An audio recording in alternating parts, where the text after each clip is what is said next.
Pues bueno, vamos a pasar al siguiente conferenciante, que es un amante de la cultura eslava y concretamente de la rusa, que es Juan Ignacio Torres Montesino, asiduo participante de muchísimos eventos que hemos organizado desde el área y desde el Centro Ruso de la Universidad de Granada. Él se autocualifica y así como un investigador independiente, que digamos que si hay algo que le caracteriza es su enorme libertad para buscar temas transversales en el ámbito de la literatura comparada, que es a lo que se dedica fundamentalmente. El tema que nos propone hoy, pues el Premio Nobel Coetzee y sus disquisiciones a propósito de Mandelstam o de Turgenev. En este caso, a propósito de Dostoyevsky. Digamos que Juan Ignacio, ¿qué busca? Busca siempre puntos de conexión originales. A propósito, él es un lector empedernido a propósito de las lecturas que lleva a cabo dentro del ámbito de la literatura rusa. Así que él sabe que hemos discutido bastante sobre el tema que nos propone hoy, un tema interesantísimo, original y del que esperamos mucho. Así que, Juan Ignacio, tiene la palabra.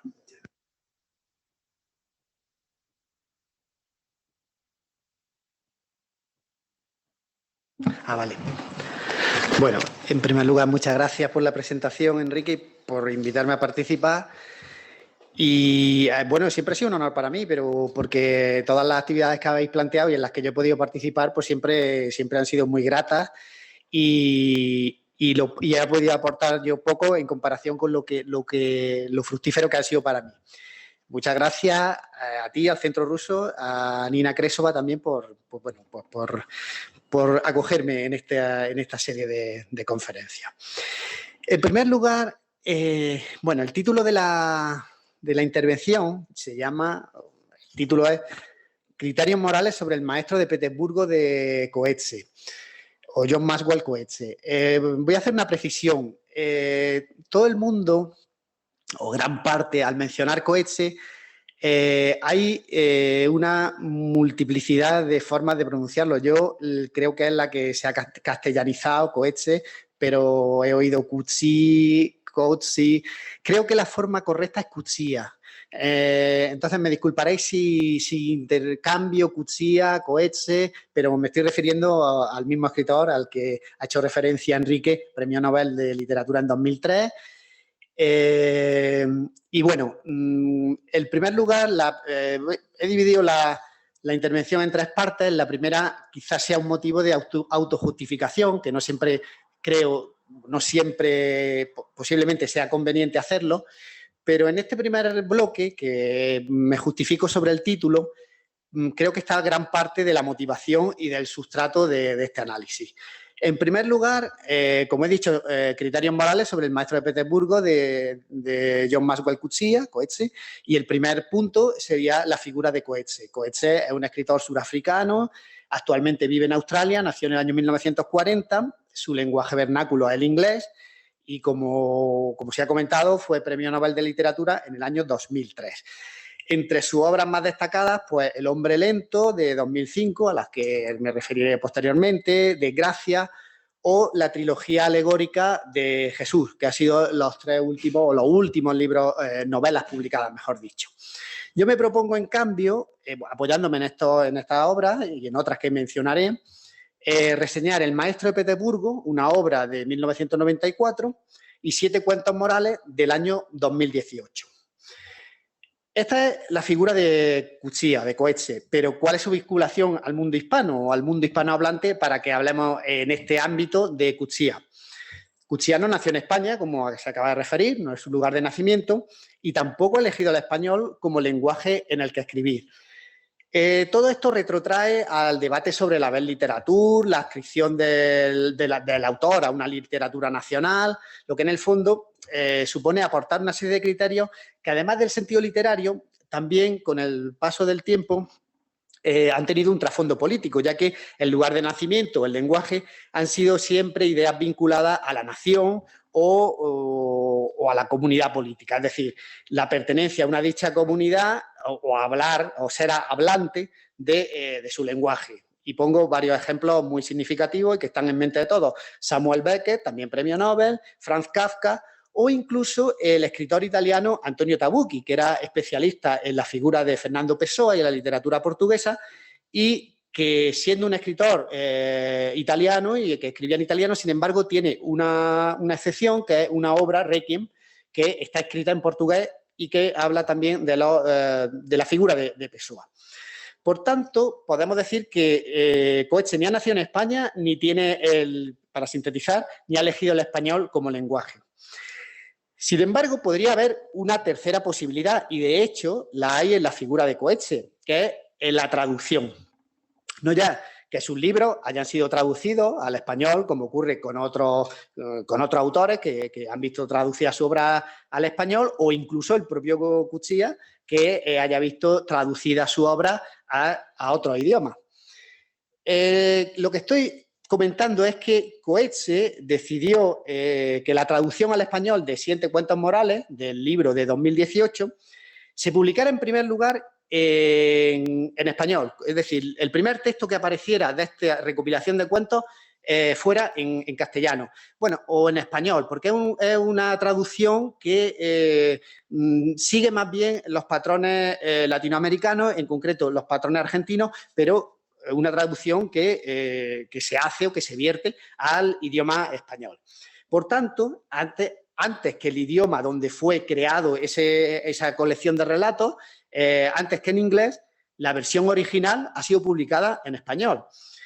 Esta situación se ha repetido con su última novela, que es La muerte de Jesús, que cierra esa trilogía alegórica a la que me refería anteriormente, que también ha sido publicada con anterioridad a ser publicada en su lengua vernácula. De hecho, se publicó en 2018 7 cuentos morales y no ha salido la versión original en inglés. La argumentación que Coetzee da a esta circunstancia, a este deseo, es que es la función del inglés en la sociedad actual. Lo considera como una lengua franca en un sistema de globalización y, por tanto, hay una serie de aspectos literarios, pero también una serie de aspectos sociológicos, es decir, la proyección del lenguaje o del idioma, en este caso el español, en la comunidad de hablantes y con repercusiones, lógicamente, sociopolíticas. Cuchilla comparte esta Weltanschauung y afirma que él no tiene en realidad lengua materna. Considera que el inglés es su idioma de escritura porque es el idioma en el que puede considerarse que domina sus recursos, pero no entiende que el inglés sea un idioma de refugio como sí lo considera el español. Por tanto, en la decisión del escritor de elegir el lenguaje en el que dar cauce a su obra, en esa traducción voluntaria o que salga voluntariamente primero en castellano, está la conexión de Cuchilla actualmente con el mundo hispanohablante. Roger Bell, en su definición de traducción, señala que es una sustitución o un reemplazo de la representación de un texto en un idioma por la representación de ese texto en otro idioma, manteniendo una lógica cohesión en torno al estilo, al vocabulario elegido, etc. Es decir, hay una idea de acercamiento, de trasvase entre dos sistemas lingüísticos. En este caso, en el caso de Coetzee, también hay una manifestación de voluntad de ser traducido a un determinado lenguaje en primer lugar. Se trata, en este sentido, de entender la traducción como un acto de escritura, como una continuidad del momento primigenio de la creación artística. Y también, si acudiéramos al punto de vista de la recepción, esta vinculación de Coetzee con el mundo hispanoparlante pues confirma la voluntad de que sea recibida por el lector en castellano, entendiendo que existe un ánimo común que proporciona ese uso o el uso de la lengua, en este caso del español. Por todo ello, la traducción del libro 7 cuentos morales presupone el elemento primero que enraiza a John Maxwell Coetzee con el mundo hispano y la lengua castellana, o de Cervantes, tan influyente también en la obra y concepción de la literatura por parte del escritor sudafricano. Este sería el primer motivo de justificación, apelando al texto de por qué esta intervención se basa sobre Coetzee y el maestro de Petersburgo. Un segundo elemento, que está también en el título, sería la propia figura de Fyodor Mikhailovich Dostoyevsky. Se está hablando en estos días de la obra del autor, de distintas traducciones, como se ha hecho esta mañana, de diferentes personajes, como se acaba de hacer, o incluso de las referencias con las que entender a partir de los parámetros de Dostoyevski a determinados escritores, o de engarzar la obra del escritor ruso en relación a diferentes escritores hispanos o pensadores hispanos, como puede ser el caso de mañana de Ortega y Gasset. Sin embargo, en este caso, en esta intervención, lo que se propone es la figura de Fyodor Dostoyevski como personaje de una novela, que es El maestro de Petersburgo.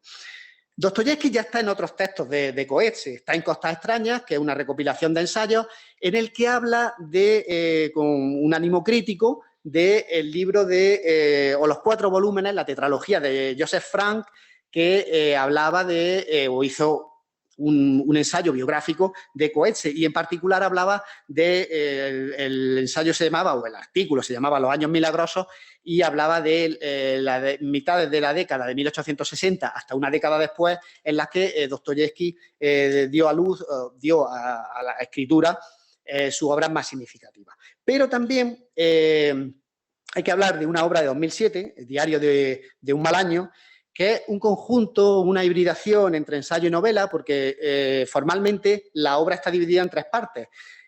La primera parte, pero en la misma página, en todas las páginas, está dividida en tres posiciones escalonadas, por decirlo así. La primera obedece a un concepto que se llama, o un titular que se llama Opiniones contundentes, en la que el escritor, el protagonista, va desplegando una serie de opiniones sobre temas muy diversos, como puede ser pues la guerra contra el terrorismo, el pensamiento de Maquiavelo, el pensamiento de Dostoyevski, la literatura, otros autores. En una segunda parte, o en un segundo escalón, este escritor, este personaje, contaría sus peripecias cotidianas, y en un tercer aspecto, finalizando cada página, asistiríamos a las reflexiones de una persona que se muda a su mismo bloque y acaba como mecanógrafa de este escritor, ¿no? Pues uno de los últimos ensayos lleva por título Sobre Dostoyevski, y en él Coetzee analiza el capítulo 5 de la segunda parte de Los hermanos Karamazov, precisamente. Este sería el segundo motivo, elemento de esta justificación de por qué estoy proponiendo este análisis o estos criterios morales sobre el maestro de Petersburgo. El tercer motivo de justificación son precisamente los criterios morales, y nos lleva a evocar el título de 7 cuentos morales, como ya he dicho, publicado en 2018, que comprende 7 relatos que se escriben entre 2003 y 2017, y la traducción ha corrido a cargo de Elena Marengo. El hilo conductor de estos 7 relatos es el personaje de Elizabeth Costello, que es una escritora australiana que estaba también presente en otros libros de Coetzee. Uno que se llama el libro homónimo, Elizabeth Costello, y con ese también propósito moralizante, o moralizador, mejor dicho, que ya existe en los 7 cuentos morales, puesto que llevaba por título Elizabeth Costello y en el índice 8 lecciones, eran 8 conferencias pronunciadas o por la escritora, también australiana, o algunas circunstancias que inducían a la preparación de esas conferencias o que se producían mientras que se estaban pronunciando, como por ejemplo una aproximación al problema del mal tras la intervención de un escritor y su opinión sobre el Holocausto. Pero también la figura de Elizabeth Costello estaba presente en El hombre lento, que es una novela a la que he mencionado anteriormente, de 2005, en la que una persona mayor tiene un accidente y la figura de Elizabeth Costello pues también interviene en la trama y en el trato con esta persona. Además, más allá de estos 3 libros, Los 7 cuentos morales, Elizabeth Costello y El hombre lento, podemos decir que la figura va más allá de estos 3 libros. Coetzee, cuando se presentó el libro en España, lo presentó Granada fue una de las 3 ciudades, fue en el Palacio Carlos V, y contó una anécdota referida a Elizabeth Costello. Dijo que un amigo suyo, también profesor australiano, en una conferencia en Estados Unidos, habló sobre literatura australiana, y al finalizar la misma, en el coloquio, alguien le preguntó por qué no había mencionado a Elizabeth Costello, que era una de las escritoras más insignes del país australiano. Por tanto, esa idea, esa metaficcionalidad y esos límites difusos entre la persona de Costello, la opinión de Coetzee, están ahí sobrevolando, orbitando la creación literaria del escritor surafricano. Por tanto, la propuesta que a continuación ya desarrollo es acudir a los criterios morales de 7 cuentos morales, que a fin de cuentas es acudir al discurrir o al parecer de Elizabeth Costello para indagar en el maestro de Petersburgo. Se trata, si queremos verlo así, de confrontar dos personajes de John Maxwell Coetzee, o ver una escritora con entidad propia y cuyas opiniones, en este caso Elizabeth Costello, propician una determinada visión sobre Fyodor Dostoyevsky. Por tanto, el segundo bloque de esta intervención sería la caracterización de Elizabeth Costello para posteriormente abordar el maestro de Petersburgo. Hay que decir que en la escritura de John Maxwell Coetzee, Elizabeth Costello es, como ya he dicho, una escritora australiana que vive en Melbourne y cuya principal obra es La casa de Eccles Street, que se publicó en el año 1969 y cuya protagonista es Marianne Bloom, esposa de Leopold Bloom, a su vez protagonista del Ulises de Joyce, con lo cual volvemos a insistir, a incidir en ese ejercicio de los recursos, o ejemplo de los recursos metaficcionales de la literatura de Coetzee. En 7 cuentos morales, el rasgo más significativo de esta escritora, junto con algunas de sus opiniones, es que Elizabeth Costello se encuentra con 72 años en la tercera edad. Por tanto, sobre todo en algunos cuentos de los que ella es la principal protagonista, el desarrollo que subyace es el transcurso de la vejez y cómo la propia Elizabeth Costello lo va relatando. En principio hay que decir que lo que se deduce de estos cuentos es la representación del paso del tiempo desde un punto de vista biológico, pero también la experiencia. No olvidemos que Elizabeth Costello ha publicado una serie de escritos, de libros como el que acabo de mencionar. En la serie en este libro de cuentos, en la selección de cuentos, hay también un compendio de reflexiones sobre Descartes, Heidegger, la belleza, el trato a los animales. Es decir, que en su caso podemos decir que aparte del tiempo biológico, la vejez es experiencia y esta experiencia equivale a saber. Por tanto, cabría interrogarse si debe Elizabeth Costello representar un ejemplo, un valor moral por ser una persona en la vejez, o simplemente lo es por sus opiniones y comportamientos. Es decir, ¿habría sido diferente las mismas opiniones en boca de sus 2 hijos por ser estos simplemente adultos? Hay que decir que la vida de Elizabeth Costello con los 2 hijos no es coincidente porque, como digo, la escritora vive en Melbourne, una hija vive en Niza y el hijo en Baltimore y prácticamente el contacto entre ellos es muy esporádico. Por tanto, hay que decir que de la propuesta de Coetzee o de la reflexión que hace al abordar el tema de la vejez, conduce a la afirmación que realizaran Ricardo Yepes y Javier Aranguren de que en la sociedad actual el Homo faber ha ocultado el envejecimiento como una forma de indagación o como una forma de preguntarse por la situación de la persona ante la vida y en el mundo. Ello va a desembocar también en una reflexión de índole platónica que es la que subyace en estos cuentos y en la reflexión sobre la vejez que propone Elizabeth Costello y que ayudan a explicar la condición de esta escritora. Acudiendo a una serie de diálogos, en el diálogo socrático-Laques, se dice que se envejece aprendiendo muchas cosas, pero uno de los protagonistas, Nicias, dice o argumenta que la vejez per se no proporciona sentido común. En otro diálogo, sin embargo, en el Parménides, se entiende que la vejez más el conocimiento es un principio de autoridad. Y creo que este es el punto que Coetzee quiere situar a Elizabeth Costello en esta serie de cuentos. Hay un cuento, de hecho, que lleva por título Mentiras, que el hijo trata de llevarla a una residencia, ha tenido un percance y no puede temporalmente valerse, y trata de que se traslade con la hija a una residencia. Tras intentar, en otro relato anterior, que lleva por título Una mujer que envejece, un título muy acorde con lo que estamos comentando, tras intentar que resida con ella durante diferentes periodos de tiempo, bien en América o bien en Francia. La alusión a la referencia nos lleva, a su vez, a otro diálogo platónico, que es el diálogo de las leyes, en el que se comenta que la ciudad debe procurar el bienestar en la vejez. Y se habla de que la ciudad, es decir, la comunidad política, habilite gimnasios para posibilitar precisamente una vejez, una tercera edad que sea benéfica.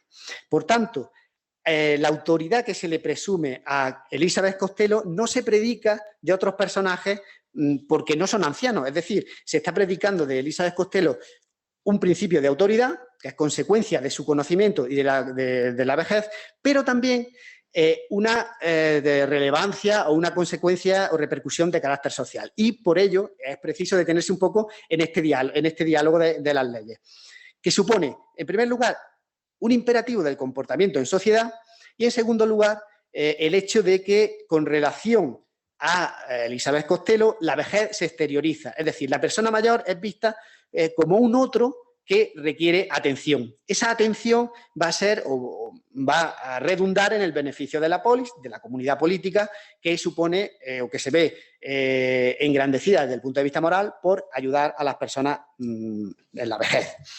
Todo ello lo recoge Coetzee, o Coetzee recoge la preocupación de los otros, es decir, de la alteridad hacia Elizabeth Costello, puesto que están respondiendo a la necesidad que la vejez le está presentando a Elizabeth Costello. Y Elizabeth Costello lo que vislumbra, quizá un poco nebulosamente, empieza a vislumbrar la muerte.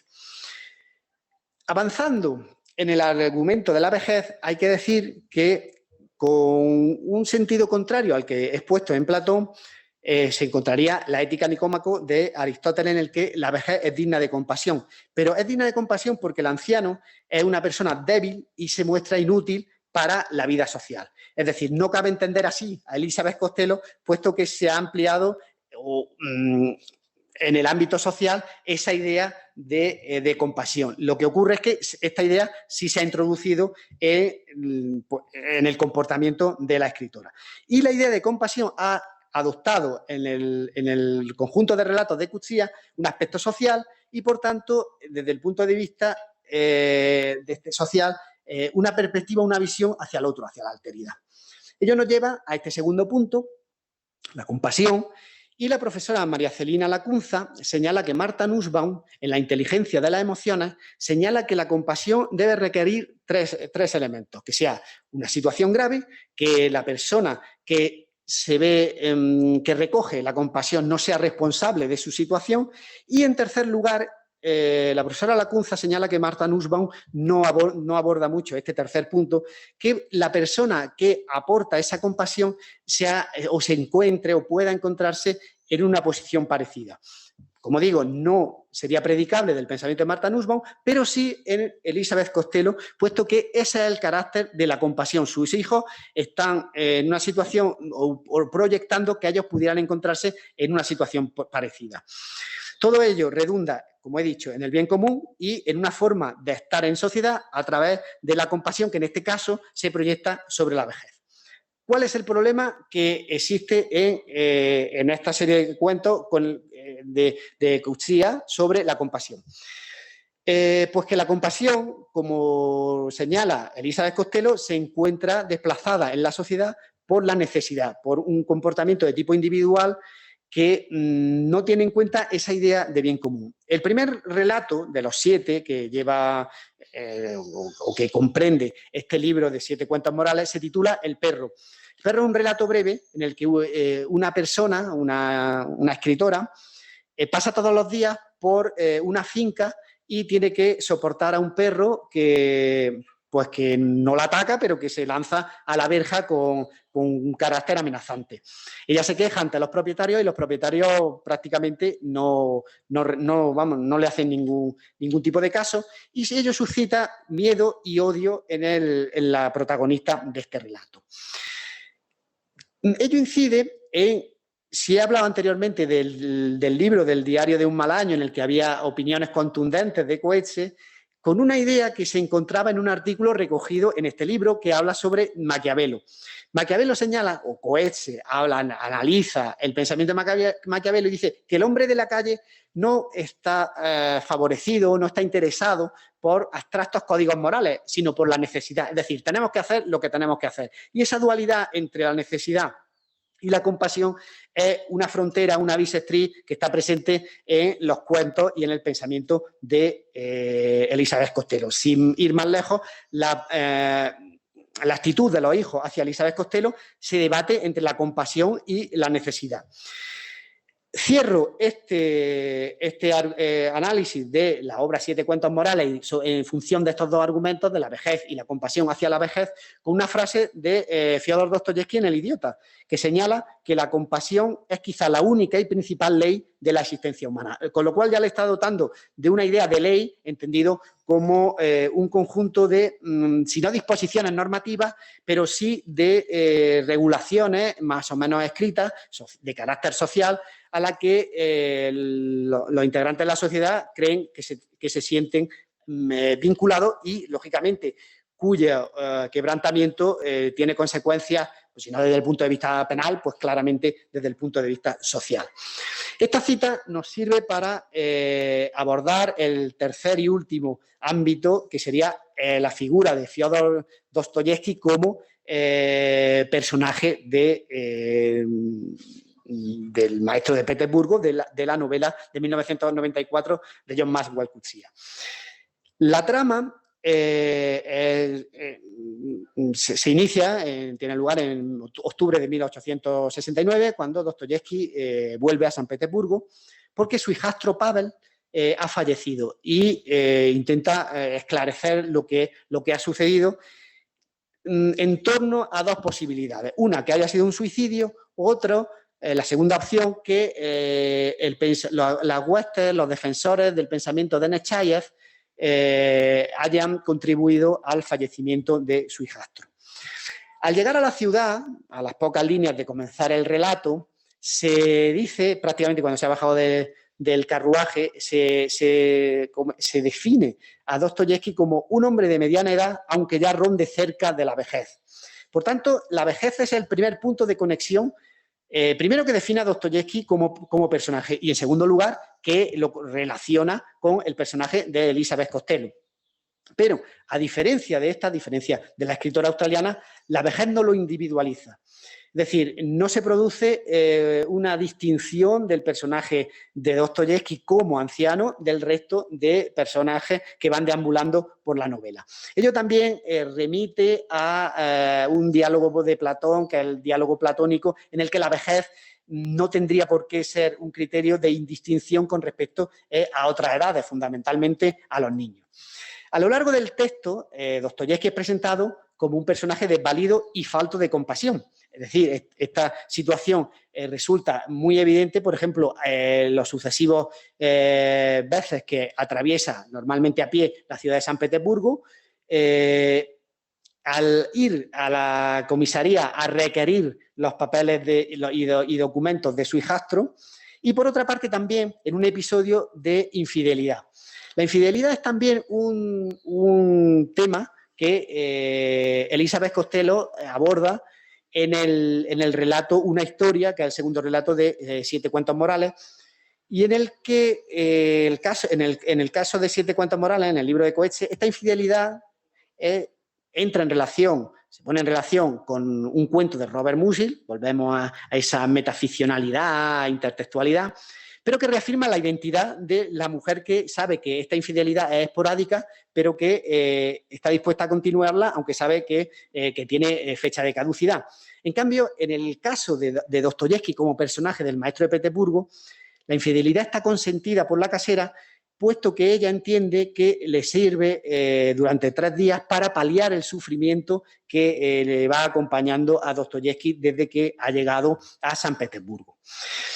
Por otra parte, hay que decir que esta vejez, en el caso de Dostoyevski, del maestro de Petersburgo, sí va a vislumbrar la muerte. Lo que ocurre es que no va a ser la muerte propia, es la de su hijastro. Sin embargo, en algunos parlamentos a lo largo del libro, el propio Dostoyevski reconoce que el muerto es él, aunque el que hayan enterrado haya sido su hijastro. Por lo tanto, esta percepción sí es más evidente en la figura de Dostoyevski como personaje que en la de Elizabeth Costello.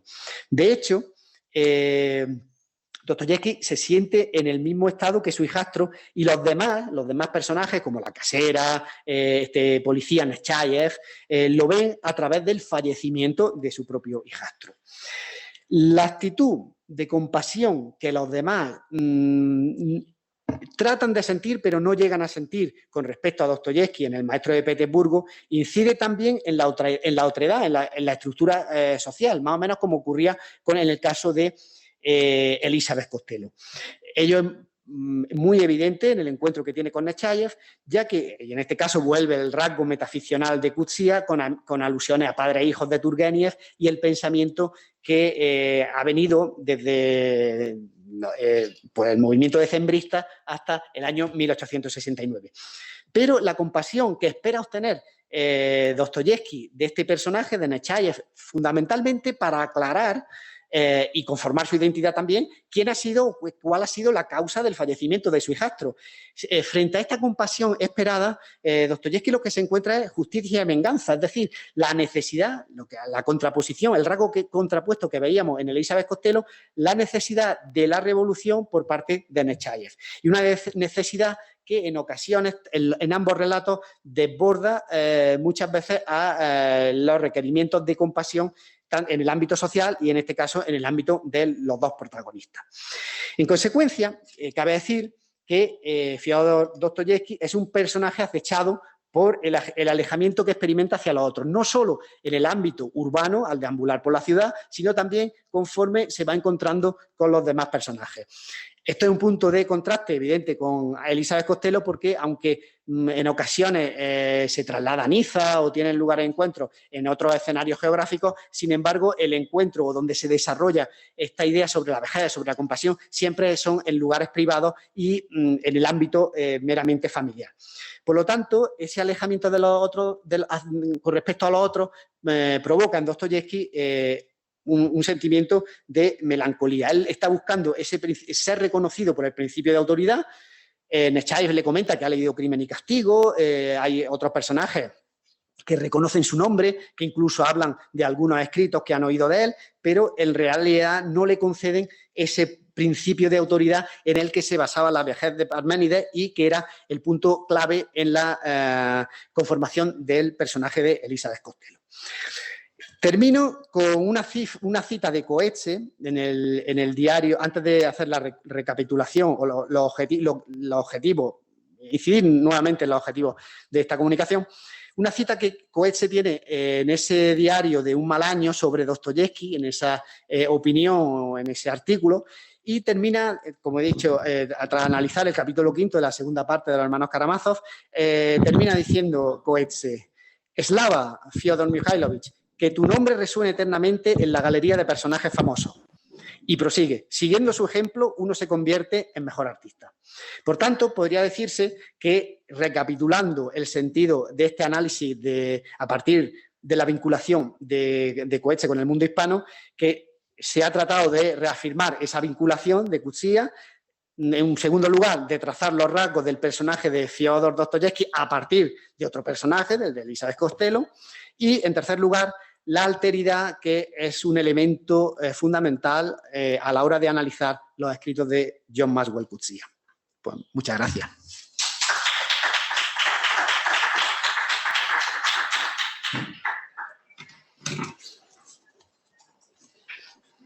Muy bien. ¿Preguntas para Juan Ignacio?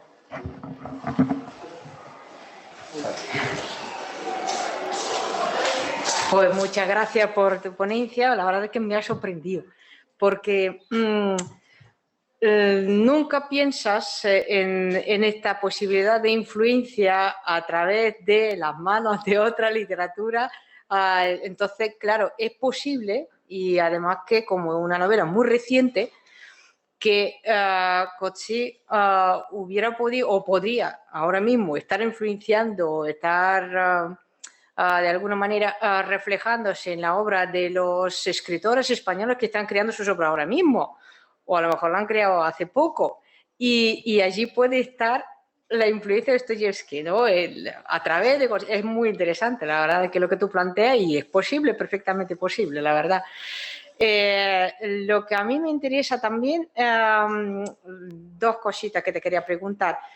Estabas hablando de la vejez y de la tercera edad, de cómo experimenta el paso a la vejez Elizabeth, ¿no? En el caso de Dostoyevsky, ¿cómo lo trata el escritor? Es que Dostoyevsky vivió 60 años, ¿no? O sea, en cierta medida, si bien en el siglo XIX con 60 años ya no es una persona joven, como ahora sí podemos considerarme jóvenes todavía con 60 años, pero entonces no. Pero quizá que todavía no hayas llegado en este sentido de estar en la tercera edad, ¿no? A lo mejor es que no has llegado a experimentarlo simplemente porque no vivió tantos años, ¿no? Como para llegar a sentirlo. Esa es la primera pregunta. Y la segunda, hombre, aparece Nietzsche, por ejemplo, que trae a la mente por los demonios, a lo mejor. Yo no sé qué novelas, aparte de Crimen y Castigo, has visto tú reflejadas en esta obra de Coetzee, de Dostoyevsky, ¿no? A lo mejor algún ejemplo podrías poner. Gracias. El primero de ellos. La idea que me queda después de analizar estas dos novelas, o estos dos libros, mejor dicho, es que el factor biológico es, por decirlo así, el punto de partida para considerar la vejez, pero que Coetzee lo que está tratando es la vejez con respecto a la otredad, a la alteridad, cómo se trata en la sociedad, bueno, con la idea esa, partiendo de lo que decía antes de que en la sociedad actual pues se trata de ocultar.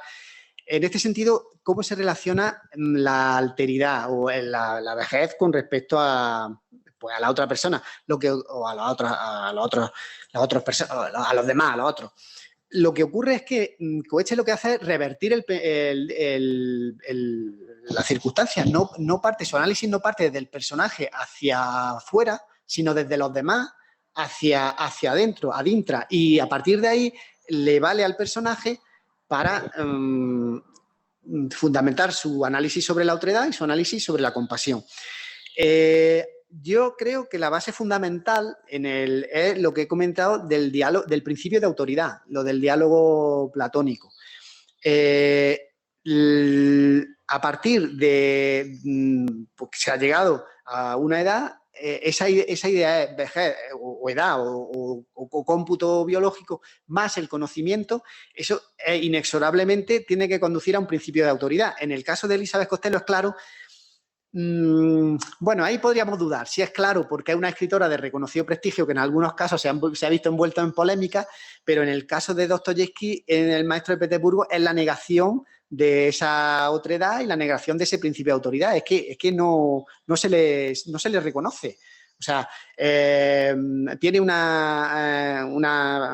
episodio de infidelidad con su casera. Dura 2 días, pero la casera está deseando que se vaya. La casera es la casera donde vivió su hijastro y donde tiene sus papeles, tiene sus documentos. Va a recoger sus papeles, los papeles están confiscados por la policía. Él, para no liar mucho las cosas, hablando así, pronto y mal, para no complicar las cosas, no ha entrado, él viene de Dresde y no ha entrado en San Petersburgo con su nombre, ha entrado con un pasaporte a nombre de Isayev, que es el padre de su hijastro, que estaba ya fallecido. Entonces, claro, cuando dice, bueno, pues para que no me confundan, para que no esto, y porque va a ser llegar y salir hacia Dresde de vuelta otra vez. Y bueno, y curiosamente a raíz de ahí se complica mucho la cosa. Ese episodio es muy kafkiano porque es la búsqueda de los papeles y cuando la policía le dice que no tiene ningún problema en devolvérselos, sin embargo hay un papel que es una lista que los partidarios de Nechayev son las personas que piensan fusilar si alcanzan el poder. Entonces, o sea, que ese principio de autoridad realmente no le es reconocido porque, bueno, al final se puede llevar los papeles, pero los papeles son... Hay algunas citas, por ejemplo, de textos de Pisariev, hay un escrito del hijastro con una cita muy interesante, que es la salud del pueblo es la ley suprema. Entonces, bueno... pues ese argumento, esa idea que pretende trasladar Coetzee está totalmente negado y totalmente desprovista en el caso de la vejez de Dostoyevsky. Y yo realmente lo que sí considero es la influencia de dos obras, de Padre e Hijo, que se habla de Turgenev, pero bueno, como se menciona un poco, pues un polo pues no sé, de forma coincidente, como una coincidencia, pero sí en el texto sí se incluye de vez en cuando la alusión a los padres e hijos. Pues a lo mejor están hablando con el policía y dice, pues vuestros padres e hijos, tal. O sea, esas palabras padre e hijo sí aparecen, no referidas expresamente a Turgenev, pero sí referidas en un clima pues, de la situación social y sí aluden bastante a Turgenev. De hecho, y en la otra obra, y ahora me voy si acaso, la otra obra es, por supuesto, Los endemoniados, con la idea de la violencia, la idea de... también hay una cosa que, entrando en la reflexión sobre la sociedad, el primer capítulo de ese diario de Un mal año habla sobre los orígenes del Estado. Este escritor, o si pensamos que es Coetzee, y él habla del pacto social de Hobbes, el contrato social de Rousseau, tal, y habla de la posibilidad, que esa no se contempla, lógicamente, de que una persona pueda revertir ese pacto social y salirse de ahí, estar un poco... Y esa idea sí está gravitando un poco en las conversaciones que Dostoyevsky tiene con Nechayev en la obra, ¿no? Un poco, más que el uso de la violencia o la finalidad de la violencia, que también lo habla, es un poco, pues, si la comunidad política puede o no puede, o la voluntad del pueblo, en fin. Y iba a comentar otra cosa, pero se me ha ido el hilo. Bueno, o sea, que son un poco esas dos obras, Padre e Hijo y, bueno, y los endemoniados.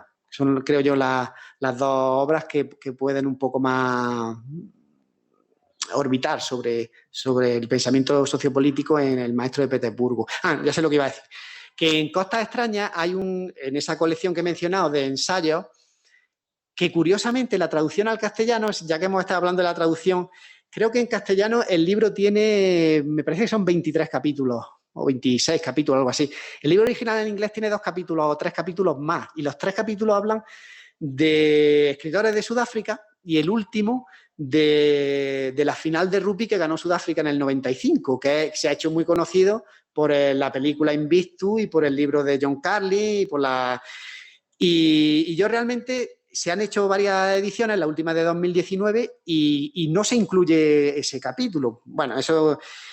O sea, que cuando hablamos de la traducción también un poco, no sé cuál ha sido el criterio que deja fuera eso. Pero tiene un capítulo que habla de Turgenev, de Padre e Hijo, y lo compara con una escritora también premio Nobel sudafricana de literatura, premio Nobel en el 91, creo, Nadine Gordimer, que en el año 75, en pleno apartheid, consideraba que la lectura y la enseñanza de padre e hijo eran aplicables al apartheid sudafricano y, sin embargo, 2 años después, en otra conferencia, considera que no, que la situación interna ha cambiado y que no es factible aplicar por lo menos la teoría. Entonces, yo creo que esos son los dos libros que, desde el punto de vista sociopolítico, Padre e Hijo y Los endemoniados, son los que gravitan un poco en El maestro de Petersburgo. ¿Más preguntas?